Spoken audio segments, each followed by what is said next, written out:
I don't want to explain ENA. At least, not always. If you're new to the channel, you may not know I did in fact cover the first chapter of ENA Dream Barbecue, and it's one of the more successful videos on my channel. So, naturally, I will be covering more of that series as different chapters release. But I have yet to actually cover the web series in depth. I figured that video would do well on my channel, so why haven't I covered it yet? I believe that art is not meant to be understood, but interpreted. I believe I said as much in my first ENA video essay.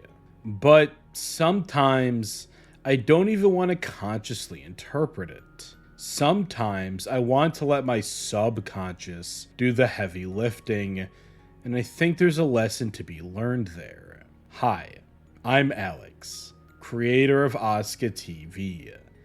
But also, even aside from my essays, I make art, typically in the form of filmmaking. If you've by some chance seen the short film Squid Boy, you may already know this. And when you're making art, at least when I'm doing it, the subconscious is vital in that process. David Lynch, the acclaimed director, painter, weatherman, held the firm belief that every single person held within them that beautiful potential for art. And my interpretation of that is, and I'm getting on my soapbox once again, we all live within a collective. And through that collective consciousness is a free flow of ideas. Ideas that form the basis of any art that humans create. We all have the capacity for beauty because we are all humans. And much of that capacity does not come from conscious interpretation of things, but rather comes from subconscious perception. We get so much information thrown at us on a daily basis. So much so that we cannot consciously process it all. The subconscious then is made to supplement what the forefront of your mind cannot handle. But it's not as structured as the latter. It's messy, almost dreamlike. But it's still majorly how we come to process most things.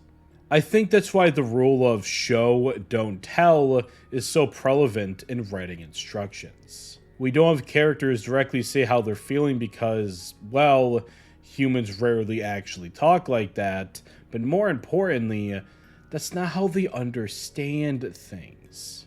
Instead, what a writer wants to focus on is portraying those emotions through abstractions, because that more appeals to the subconscious part of the brain that processes most of these emotions being shown on screen. Of course, some art pieces are much more abstract than others. ENA would be a perfect example.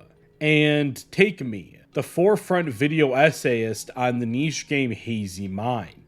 Even with all my clearly astounding credentials, I can't explain ENA, at least the web series. I've tried for the game. Honestly, I can hardly even interpret it, and yet I have found myself coming back to it time and time again. Because it doesn't need to be consciously interpreted, it doesn't have to make me feel discernible emotions.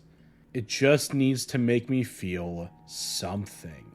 It needs to activate that subconscious part of my brain that is already doing the heavy lifting and processing my emotions. And when you let yourself feel those emotions, you can use that creative energy and thoughtfulness in your next project. I myself did that with Squid Boy with ENA specifically, as there are references to it literally all over the place, and I used the aesthetics from the web series to better develop the world and the main character of my short film. Give it some texture, or you can forego all of that. I think as creators, but especially YouTubers, we are incentivized to extract every piece of ourselves, including the art that we experience, and splash it onto the metaphorical page. And while it's not necessarily a bad thing, I think it does kind of defeat the purpose. Not every experience needs to become a monetized product. Sometimes, you gotta keep things just for yourself. And sure, once that art changes you, those feelings will probably resurface in your own art, but you can't just force that to happen all the time. here. I want to share a video I made a couple years ago, a short one that pretty much nobody watched anyway, so this will be original content for the vast majority of my audience. Again, it's a very short video, like 4 or 5 minutes, and I think it speaks beautifully about what I'm trying to get across here. Excerpt, start. After I finished reading the incredible novel I Am Blue, in Pain, and Fragile, I immediately went to a first draft of a video script on it, overtaken by the passionate work that I had just read, and by my own reciprocated feelings. And then, after a few paragraphs, I stopped, and I listened. If you're a content creator of really any form of media like myself, then I'm sure you also have a habit of turning everything you experience into a story. I will play this game or watch this movie because I will feel something that I can then turn into a video. Even more so, all these emotions that I feel, all the pain and joy, that will be used in my next story.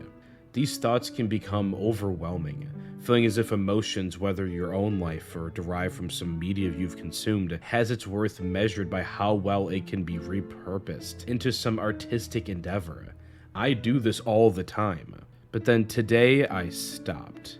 I had this bittersweet yet beautiful feeling in my chest, all coming from the story that I had read, and I could feel myself losing it. As soon as I opened Google Docs and started writing, that feeling started to quickly wither away, left only with the thoughts of how I can make these sentences more appealing. And I don't want that.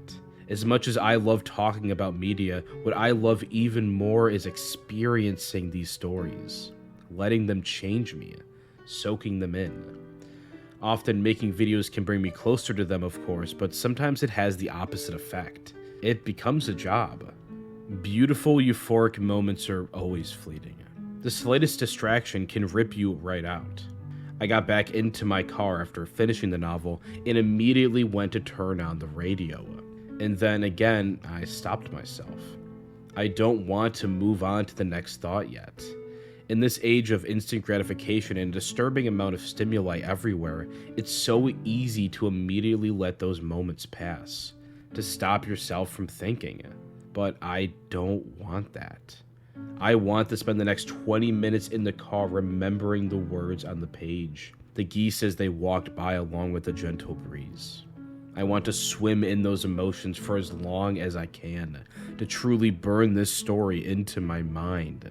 And maybe those emotions will indirectly be used later for one of my own stories. Or maybe they won't. The point is that it doesn't matter. For any creatives out there, I have to ask, why do you do it? Write, draw, photograph, speak. If it is truly to make a living based off something you enjoy doing, then I surely can't blame you or say I'm really much different. But ask yourself why you enjoy doing it. Why this uncertain path? Out of all of the options, why is that the one you chose? And I think many of you will come back with the answer of exploration. You wish to explore your own mind through characters, explore the vast world through words, explore the delicate intricacies of society through pictures. That's certainly what compels me to do it, because that's just what I enjoy doing. When it really comes down to it, it all returns to that enjoyment. You want to make money to live, and you want to live to enjoy life. You want to explore yourself and the outside reality around you because that will make your life more enjoyable. But to do that, to change yourself and your thoughts in that process, you have to give yourself time to think, not jump right into a project. No, you really need to soak it in, let it fully sink in. We read or watch stories so that we can be moved in so many different ways. Emotionally, philosophically, humorously. That's what makes it enjoyable. If I had jumped right into writing that script, I would have betrayed the main theme of the entire book. To feel. Pain, bittersweet happiness. I Am Blue, in Pain, and Fragile wants you to accept those things. Feel those things in full. Because that's what it means to live your life. To feel. Whether that be by reading a book or making a friend.